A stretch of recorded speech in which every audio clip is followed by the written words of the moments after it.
Hello everyone, आज का topic T.S.. Elliot से रिलेटेड वर्क्स एंड लाइफस्टाइल है। ये पार्ट 2 है। 1915 में इन्होंने टीचिंग स्टार्ट कर दी थी और 26 जून 1915 में इनकी मैरिज विवेन हाईवुड से, कैम्ब्रिज की जो गवर्नेंस थी उनसे हो गई थी। लेकिन विवेन की हेल्थ इशू के कारण इनकी मैरिज लाइफ अच्छी नहीं थी। 1984 में टॉम एंड विव नाम का एक प्ले आया था जिसमें इसकी रिलेशनशिप के बारे में बताया गया था। जो ये प्ले था टॉम एंड विव, इसको 1994 में एक फिल्म ने अडॉप्ट कर लिया था। विवेन की हेल्थ इशू के कारण ये लोग 1933 में ही अलग हो गए थे। में ही इनका फर्स्ट मेजर वर्क आया था जिसका नाम the love song of J. Alfred प्रोफ्रॉक था। इससे पहले इन्होंने पोएम्स लिखी थी, शॉर्ट स्टोरीज लिखी थी, लेकिन कोई भी वर्क नहीं लिखी थी। 1917 में ये लंदन की लिटरेरी मैगजीन इगोइस्टिक के एडिटर बन गए थे। 1917 में इनकी पोएम की पहली बुक पब्लिश हुई थी जिसका नाम प्रोफ्रॉक अदर ऑब्जर्वेशन था। इस बुक की कलेक्शन ने इनको बहुत ज़्यादा ही फेमस कर दिया था। 1917 में ही इन्होंने लंदन के लियॉर्ड बैंक में क्लर्क के रूप में जॉब स्टार्ट की। वहाँ पर इन्होंने 1925 तक जॉब की। 1919 में इनका एक वर्क आया था जिसका नाम tradition and the individual talent था, जो पहले इगोइस्ट मैगजीन में पब्लिश हुई थी। इसके बाद tradition and the individual talent 1920 में इनके कलेक्शन सीक्रेट बुक में पब्लिश हुई थी। दिसंबर 1920 में इनकी most important poem the waste land publish हुई थी और ये 20th सेंचुरी की सबसे ज़्यादा इम्पॉर्टेंट पोएम मानी जाती है। ये एक एपिक है जिसमें 434 लाइन्स हैं।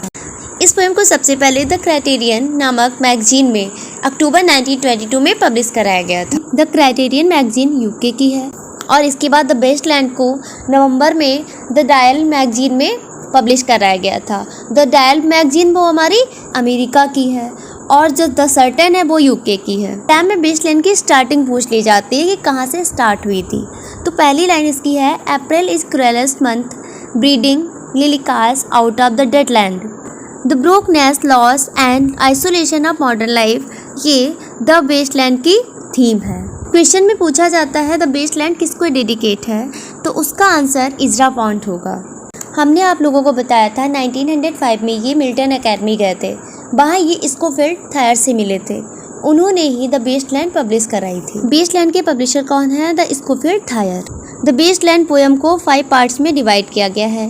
फर्स्ट है the burial of the dead, second है a game of chess, third है द फायर सरमन, फोर्थ है डेथ बाई वाटर, 5 है what the thunder said. T S. Eliot 1923 में द क्राइटेरियन के एडिटर बने थे। द क्राइटेरियन में ही बेस्ट लैंड पब्लिश हुई थी। टी.एस. इलियट ने 1925 में लियॉर्ड बैंक छोड़ दी थी और ये पब्लिशिंग हाउस में एडिटर बन गए थे। इनको वहाँ पर फेवर एंड फेवर की पोजीशन मिल गई थी।